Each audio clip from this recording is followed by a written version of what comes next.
In a quiet town in Haiti, where the mornings began with prayer and the evenings ended with hymns drifting from nearby churches, there lived a big family known for their faith and discipline. They were not rich, but they were rich in values. Everyone in the neighborhood knew them as Bon Mon, good people. The parents believed deeply in God, education, and respect. Every morning, the children woke up early, washed, prayed together, and prepared for school. Sundays were sacred. Clean clothes, polished shoes, Bibles under their arms, walking together as a family to church. Among all the children, two brothers stood out, Perul and Willington. People often called them the twins, even though they were not born on the same day. The first boy was born during a rainy season when thunder rolled across the mountains and his mother cried tears of pain and joy. 2 years later, almost to the same month, another boy was born, as if God had sent him as an echo of the first. They were not twins by birth, but twins by soul. From the moment the younger one could walk, he followed his older brother everywhere. If one was quiet, the other became quiet. If one laughed, the other laughed louder. They shared clothes, shared secrets, shared dreams they were too young to fully understand. At school, they sat close. At home, they studied side by side. At church, they knelt together. People would say, "Where you see one, you will see the other." They talked about everything: God, school, life, even fears they never told anyone else. When one got in trouble, the other felt it. When one succeeded, the other celebrated like it was his own victory. They were brothers. They were best friends. They were inseparable. And no one, not even them, could imagine that one day life would test that bond in ways they never saw coming. Perul was always the one people noticed first. Not because he was louder, but because he carried himself like someone who thought deeply about life. Willington, just 2 years behind him, walked in his shadow, but not as a follower, more like a mirror. By the time they reached their teenage years, their bond had grown even stronger. One evening, they sat outside on a small wooden bench in front of their house. The sun was setting behind the hills, painting the sky orange and purple. Inside, their mother was humming a church song while preparing dinner. Willington broke the silence. "Perul, you ever think about life?" Perul smiled without looking at him. "All the time." Willington sighed. "I mean, real life. Not just school, not just church. What we're gonna become." Perul picked up a small stone and tossed it across the dirt. "I don't want to grow up and struggle like this forever." Willington turned to him quickly. "So you feel it too?" Perul nodded. "Every day." They had these conversations often, quiet, serious, filled with thoughts too big for their age. At night, after homework, they would sit close to the television. The screen flickered, showing cities with tall buildings, bright lights, clean streets. America, New York, Miami. People smiling, working, driving nice cars. Willington leaned forward, eyes wide. "Look at that, Perul. Look how people live." Perul said softly, "That's not here." "No," Willington replied, "and that's what scares me." Sometimes they talked about girls too, laughing, teasing each other. "There's that girl at church," Willington said one night, grinning. Perul laughed. "You talking about her again?" "She smiled at me today."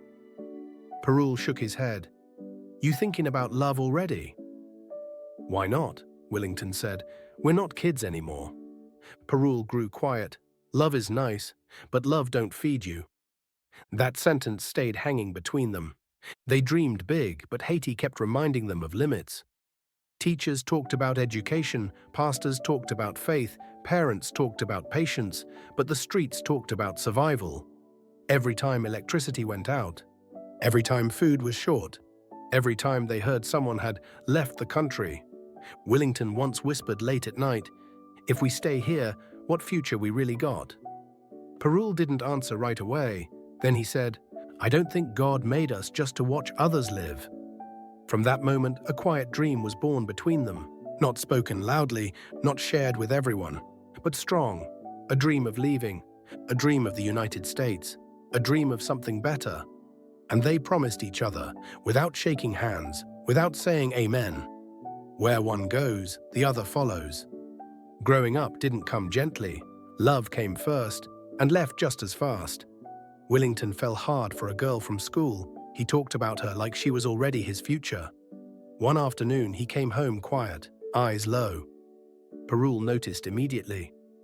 "What happened to you?" Willington tried to laugh. "Nothing." Parul stopped walking. "You don't lie good. Talk." Willington exhaled. "She said she don't want to struggle. She said she wants somebody who already got something." Parul didn't laugh this time. He just nodded. "That one hurt, huh?" Willington whispered, "I thought love was enough." Parul answered softly, "That's what they tell us. But life don't listen." Not long after, Parul had his own heartbreak. A girl he trusted chose someone who had family abroad, someone with promises of visas and dollars. Willington shook his head when he heard. "So even you?" Parul smiled bitterly. "Even me." Those heartbreaks changed them. Not angry, just awake. They finished school, classic education, certificates in hand, pride for their parents. But then came the question nobody prepared them for. Now what? They tried to imagine jobs, teaching, small office work, maybe helping others, but every path felt narrow. Their father was a cultivator, like his father before him. The land fed them, corn, beans, plantains. Their mother worked beside him, hands strong, back bent, faith steady. The family lived decently, not starving, not rich, just surviving. One morning, Parul went to the field with his father. The sun was hot. The soil cracked under their feet. His father wiped his forehead. "This land raised you." Parul nodded. "I know, Papa." "You can raise a family here too." Parul looked around. The same land, the same tools, the same cycle. "I respect it," he said carefully, "but I don't see myself here forever." His father didn't argue. He just sighed. Many young men say that. That night, Parul and Willington sat outside again, like they used to as boys, but now their dreams were heavier. Willington spoke first. "You see yourself raising kids like this?" Parul shook his head slowly. "I don't want my children dreaming of leaving the same way we are." "I want big city," Willington said. "Big lights, big houses, big cars." Parul added, "I want choices." They weren't rejecting their parents' life. They just couldn't inherit it. Everywhere they looked, people were leaving. Some succeeded, some disappeared, some sent money home and became legends. The TV kept playing the same dream: America, opportunity, movement. Willington said quietly, "The only way out is to travel." Parul stared into the dark. "And once you leave, nothing is the same." They knew it. Leaving meant risk. Leaving meant sacrifice. Leaving meant breaking something to build something else. But staying felt like slowly disappearing, and somewhere between fear and hope, the decision began to form. Not spoken yet, but alive. Years passed, but the feeling didn't fade. If anything, it grew heavier. Parul and Willington were men now, not boys. Strong hands, tired eyes.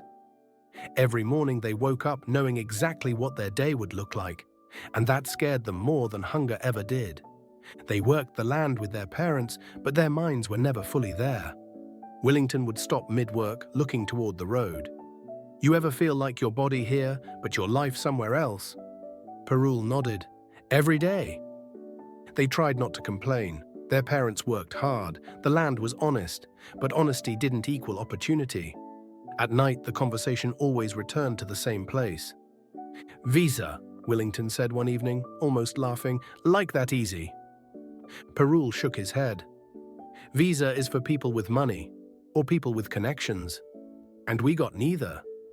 They heard stories, so many stories.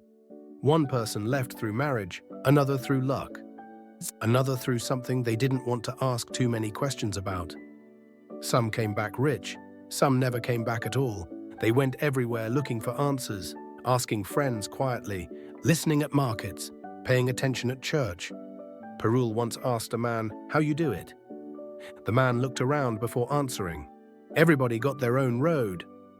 "What road is that?" Willington asked. The man just shook his head. "Not all roads are safe." That sentence stayed with them. They thought about legal ways first, studied it, dreamed about it.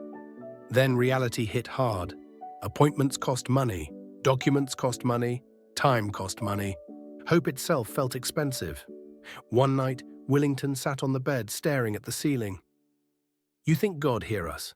Parul answered slowly. "I think God watching what we do with what we want." They planned quietly, carefully. They wrote names. They followed rumors. They weighed risks. Every path had a price. Every door seemed half closed. Still, they didn't stop looking, because staying felt like slowly burying themselves alive. And somewhere in that planning, between fear, faith, and desperation, a possible way began to appear. Not clear yet, not safe, but real. And once you see a way, even a dangerous one, it's hard to unsee it. One afternoon, Willington watched his youngest sibling struggle with homework by candlelight. The electricity had gone out again. The child rubbed their eyes, tired but trying. Willington whispered, "This shouldn't be like this forever." Parul heard him. "You thinking about them too now?" Willington nodded. "If one of us make it, we could help everybody." That idea changed everything. They started thinking beyond their own escape. They thought about the younger ones growing up on the same land, with the same limits. They thought about school fees, medical bills, shoes, notebooks. "If we reach the United States," Parul said one night, "even washing plates, it's more than here." "And we could send money," Willington added. "Help Mama, help Papa, help them go to school." For the first time, leaving didn't feel selfish. It felt like responsibility, but people who carry secrets start to change. Their parents noticed. Their mother watched them more closely. "You two don't talk the same," she said one evening while stirring a pot. "What's on your mind?" Parul forced a smile. "Nothing, Mama, just tired." Their father wasn't convinced. One morning in the field, he stopped working and looked straight at them. "You thinking about leaving?" It wasn't a question. Willington froze. Parul answered carefully. "We just thinking about life." Their father's voice grew heavy. Thinking can turn into danger. Their mother later pulled Willington aside. "You pray less with us lately." Willington looked down. "I still pray." "Then why your spirit restless?" He had no answer. They avoided the questions, changed the subject, stayed quiet, because if they spoke the truth, it would become real, and once parents know, nothing is simple anymore. At night, Parul whispered, "If they know, they'll stop us." Willington replied, "Or they'll worry themselves to death." So they hid it. They laughed when they had to. They worked harder to avoid suspicion. They carried the weight alone, but parents know their children. Their mother said to their father one night, "Our sons are already gone, just not with their bodies yet." Their father stared into the dark. "I feel it too." Meanwhile, Parul and Willington were quietly stepping closer to a line they couldn't step back from. Because once your heart leaves home, your body eventually follows. The change in the house became impossible to ignore. Whispers stopped when parents entered a room. Eyes avoided questions. Silence stretched too long. One evening, just as the sun disappeared, their father called out firmly, "Everybody come, now." No one argued. They gathered in the small living room, older siblings, younger ones, everyone sitting close, knees touching, the air thick. Their mother stood by the doorway, arms crossed, eyes scanning faces like she was searching for something already lost. Their father spoke slowly. "This country hard. I know that." No one said a word. "But danger everywhere now," he continued. "People leaving, people disappearing, mothers crying, graves with no bodies." He paused. "If anybody here thinking about leaving this land, speak now." Silence. You could hear the night insects outside. Their mother stepped forward. "I feel things changing in this house," she said. "Dreams that don't include us. Thoughts that don't come to prayer." She looked straight at Parul, then at Willington. "You two," she said softly, "talk to me." Willington swallowed. "About what?" "About what you're hiding." Parul forced a calm voice. "We're not hiding anything." Their father's tone sharpened. "Don't lie to me in my house." One of the older siblings shifted nervously. A younger one looked confused, scared.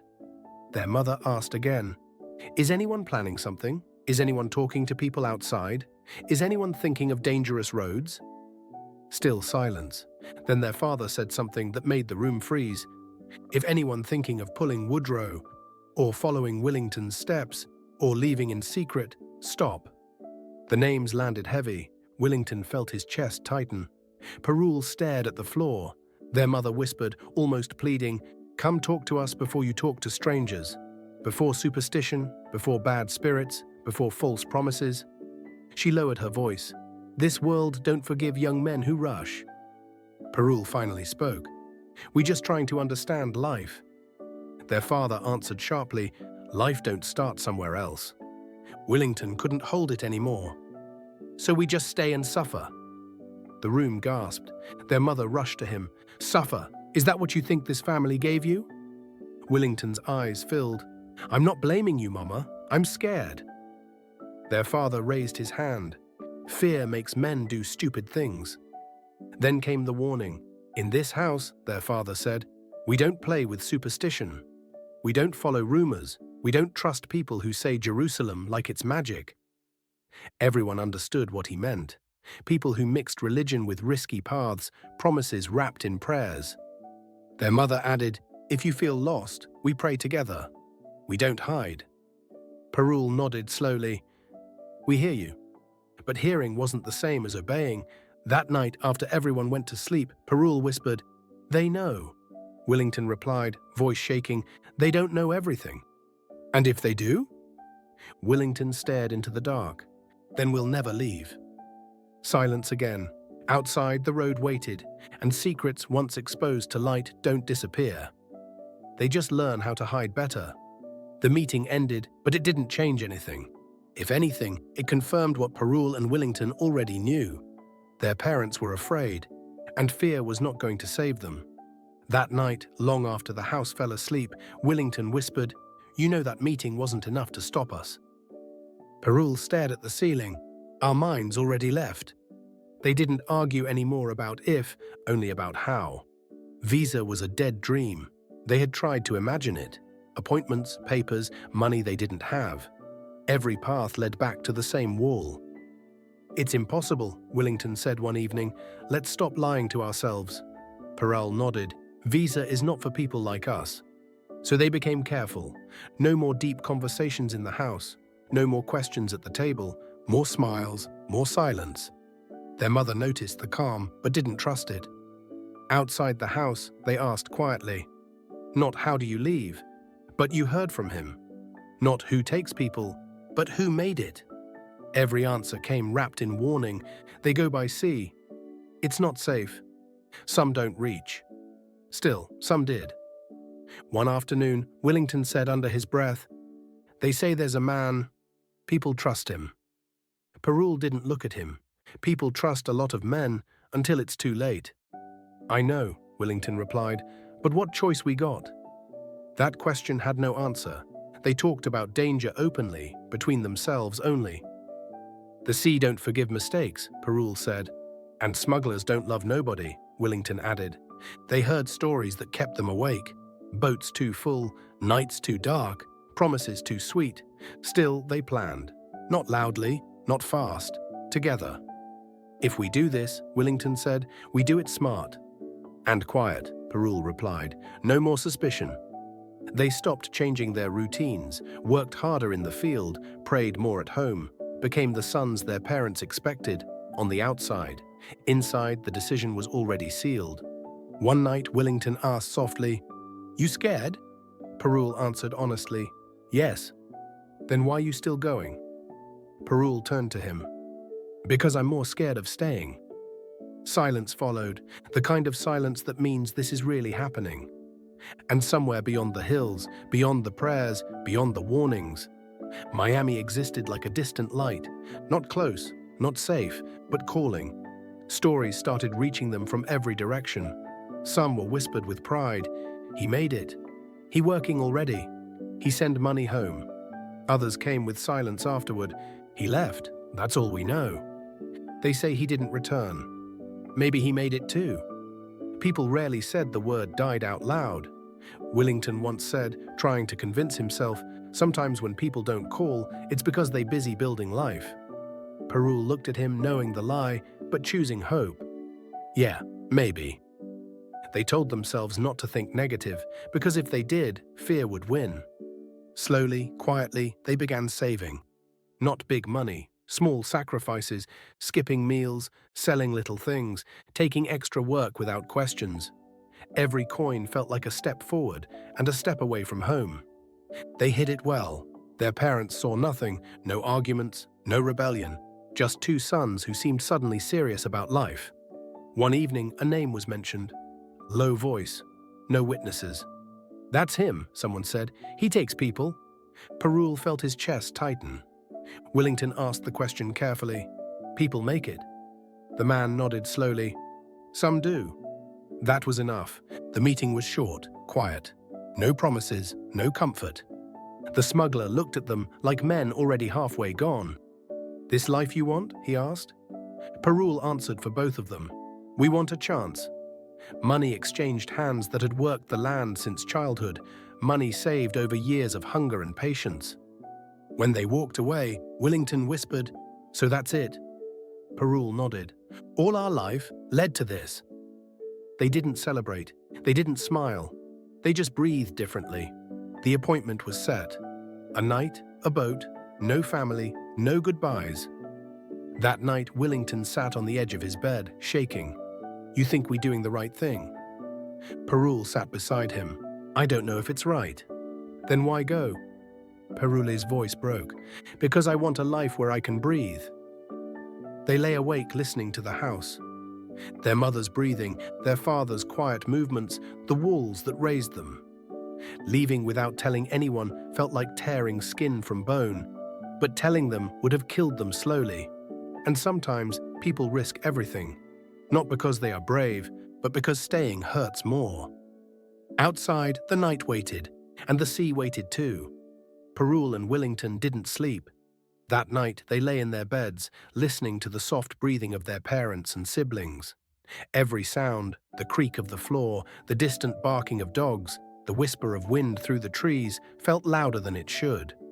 They didn't say a word to each other. Words would have undone them. Words would have made it real. Perul stared at the ceiling. "I can't look at them. If I do, I'll never leave." Willington's hands were tight around the small bag he had packed. He had every coin, every small note, carefully folded. Non-perishable food, a little water. Enough to survive the first days. He checked the bag one last time. "Everything?" Perul whispered. Willington nodded. "Everything." Their hearts ached in silence. Not just fear, but guilt. Leaving without a word hurt more than the idea of danger ahead. "I can't say goodbye," Perul said softly. "If we tell them, they won't let us go." Willington didn't reply. He already knew. Hours passed. The house quieted. The candle burned low. And finally, the moment came. Careful, silent, like shadows themselves were guiding them, they slid out of their room. Their sandals whispered against the floor. The bag weighed more than it should, but it carried a lifetime of hope. Outside, the air was cool against their faces. The night smelled of salt and earth, of ocean just beyond the hills. They walked without looking back.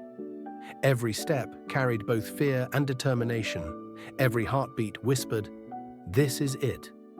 At the edge of the sea, the small boat waited, dark, rocking slightly with the waves. A man waited as well, his face hidden under a hood. They didn't speak much. Words had no place here. Perul threw one last look at the distant lights of their village. No one would see them leave. No one would know their hearts were breaking. Willington climbed first, careful not to make a sound. Perul followed. The boat cut through the water slowly. The only sounds were the lapping waves and the faint creak of wood. The land behind them grew smaller, a dark shadow in the distance. They didn't cry. Not yet. Not here. Not while every motion mattered. But inside, the pain of leaving home, parents, siblings, their old life, gnawed at them. Still, hope pushed them forward. Miami was far, dangerous, unknown, but it promised a life that the fields of Haiti could never give them. And as the small boat rocked gently on the sea, Perul and Willington held on to something stronger than fear, each other. Together they had chosen the path nobody in their family could ever understand.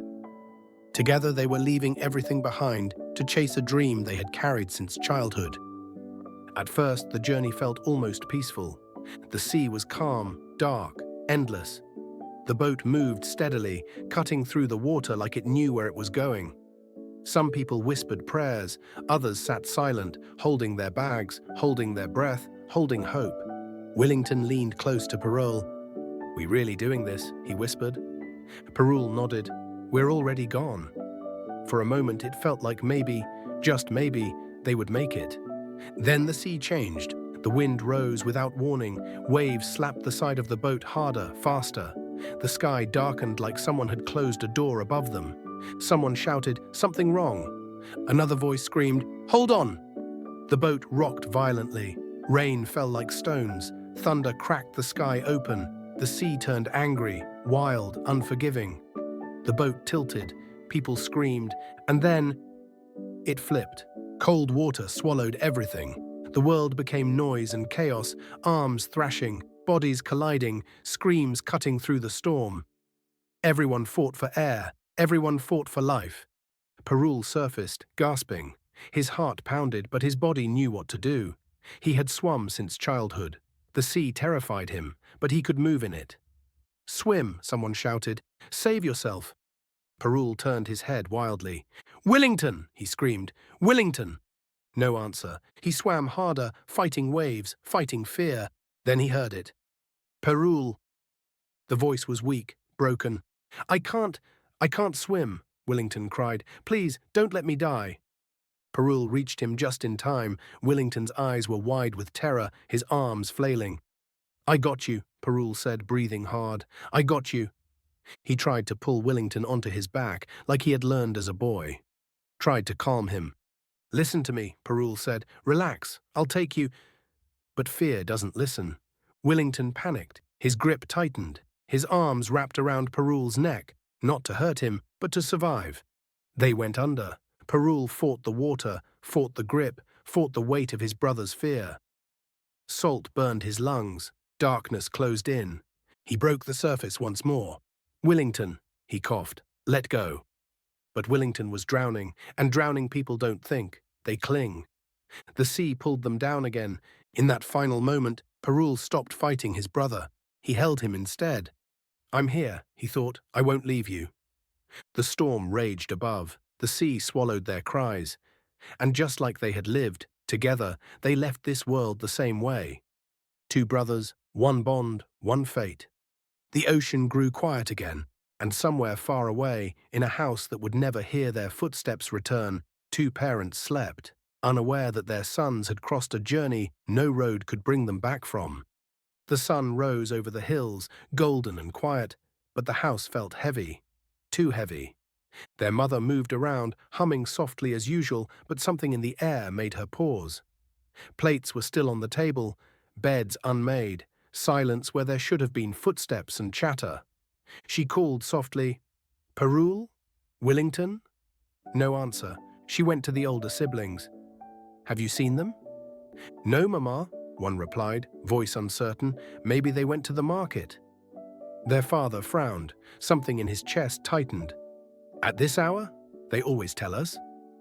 The family had rules. They had discipline. You never left the house without letting someone know. And now, neither boy was anywhere to be seen. The parents moved through the house, checking the rooms again and again.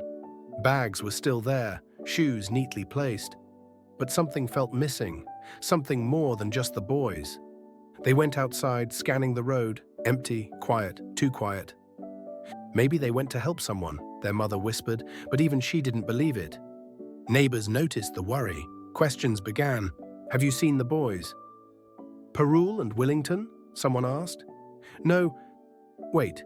Last night, there was a small boat leaving from the shore, very early before the sun came up." The words hit them like stones. Their father's face went pale. "Boat? Last night?" "Yes," the neighbor said. "I thought maybe it was fishermen. But the boat, too many people. And they left fast." Their mother clasped her hands over her mouth, tears spilled. "Oh God, no. It can't be." The reality sank in. Their sons, the ones they had raised, prayed over, worked hard to teach, might have risked everything.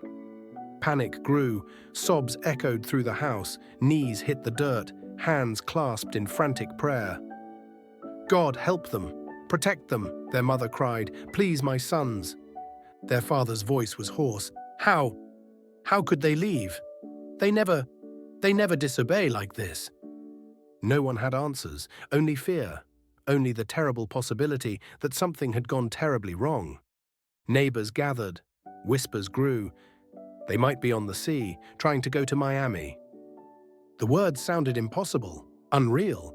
Yet, the evidence was there. The boys were gone. The boat was gone. Their mother fell to her knees. "Oh Lord, don't let them suffer. Don't let them drown. Keep them safe." Their father grabbed her shoulders. We have to pray, harder than ever." The house, usually filled with routine and discipline, now trembled under grief. Quiet sobs, whispered prayers, frantic questions, all mingling with the rising sun. No one could imagine how brave or how desperate Perul and Willington must have been. And yet somewhere far away, the sea waited. 3 days passed, but it felt like a lifetime. The house had fallen into chaos. Silence no longer comforted, it suffocated. Plates went untouched, water sat in bowls, sobs and whispered prayers filled every corner. The children wandered the house in shock. The father moved from room to room, clutching his head, muttering over and over, "Where are they?" The mother had not eaten, she had not slept, she had not stopped praying. But somewhere deep inside, her body began to fail, her thoughts swirled with fear and guilt. And then, a knock. A neighbor appeared, face pale, shoulders trembling. Behind him, a man, wet, shivering, holding tightly onto a small bag. He had survived. The room froze. They didn't make it," the man said quietly. "Perul and Willington." The storm. His voice broke. The boat flipped. People, everyone was fighting. "I saw..." He stopped, unable to continue. The mother staggered forward, gripping his arms. Tell me everything." The survivor, finally finding courage, explained. "They jumped into the water to try to save each other. Perul, he was swimming strong. He pulled Willington, trying to keep him afloat. But the waves, the panic, it was too much. They drowned together. I swear I saw them, holding on to each other, until they disappeared." A silence fell, heavier than the storm. The mother sank to the floor. Tears ran freely down her face. She hadn't eaten, hadn't drank for days, consumed by grief. Her body ached, her heart shattered. And yet, as she looked at her surviving children, the older ones, the younger ones, she knew something important. I have to survive, not for herself, not for the comfort of her own heart, but for them. She rose slowly, exhausted, weak. Her voice was barely above a whisper. "I cannot bring them back by dying. I must live, for the others, to teach them, to guide them, so that no one ever goes the same way." She sat with the older children, holding their hands. "You must hear me," she said. "Never follow the path my sons took. Never risk your life chasing a dream without care. The sea, the world, it takes more than you know." The father, standing behind her, nodded solemnly. "They were brave," he said, "but sometimes bravery, without wisdom, can kill." For hours they cried together, they prayed together, and slowly the mother began to drink water, eat a little food. Not because she was ready, because she had to be. Her mind focused on the living, her heart remembered the lost. And in that grief she made a vow: her children would live, they would learn, and they would honor Perul and Willington, not by following recklessly, but by surviving wisely. The lesson of that storm, of that night, was burned into their souls. Bravery without wisdom can be deadly. And from that day, the family moved forward, not forgetting, but carrying the memory of the two brothers who loved each other so much they would die together, holding hands in the sea. When Perul died, he was only 20. Willington was just 18. Two young lives, full of dreams, laughter, and hope, perished for nothing, lost to the sea and the choices they made in search of a better life. Their courage was undeniable, their bond unbreakable, yet their story became a lesson. Bravery without wisdom can be cruel, and the cost of chasing dreams recklessly can be higher than anyone imagines. The bodies never came back. The sea had claimed them, and the waves had hidden them, leaving only memories and heartbreak behind. But their family refused to let their lives end without recognition. Weeks later, the village gathered by the river. The older siblings, the parents and neighbors came together, carrying flowers, balloons and doves. Everyone dressed in white or soft colors, a quiet reverence in their hearts. The mother held a bouquet close to her chest. Her eyes, still red from tears, searched the water as if somehow she could see them. The father stood beside her, silent but present, holding her hand tightly. The children placed flowers on the riverbank. One by one, they released balloons, watching them float slowly into the sky, carrying prayers and memories with them. Parul and Willington had loved laughter, adventure, and dreams bigger than the countryside they grew up in. Now their lives were honored not by the sea that took them, but by the family that remembered. A dove was released. Its wings caught the light of the sun, rising gracefully. It circled above the water once, before flying toward the horizon. The mother whispered a prayer. "For my sons, Parul and Willington. You left us too soon, but your love for each other, your courage and your dreams will never be forgotten. May your souls rest in peace." The older siblings wept quietly. They remembered their laughter, their secrets, the way they had cared for one another. And even though the sea had taken them, the family felt a connection stronger than distance or death.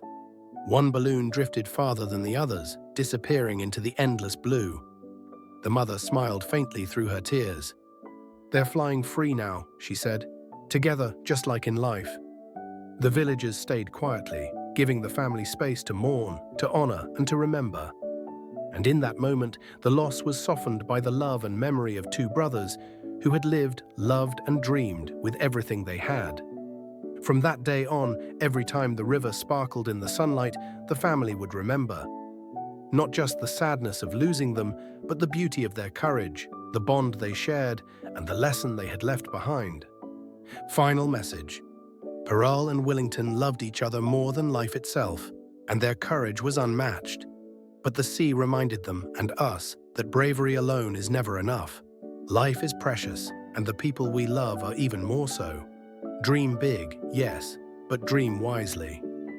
Protect each other, cherish every moment, and let the love, sacrifice, and memory of those we've lost guide the choices we make today. Their story lives on in our hearts and in the lessons they left behind. Thank you for watching.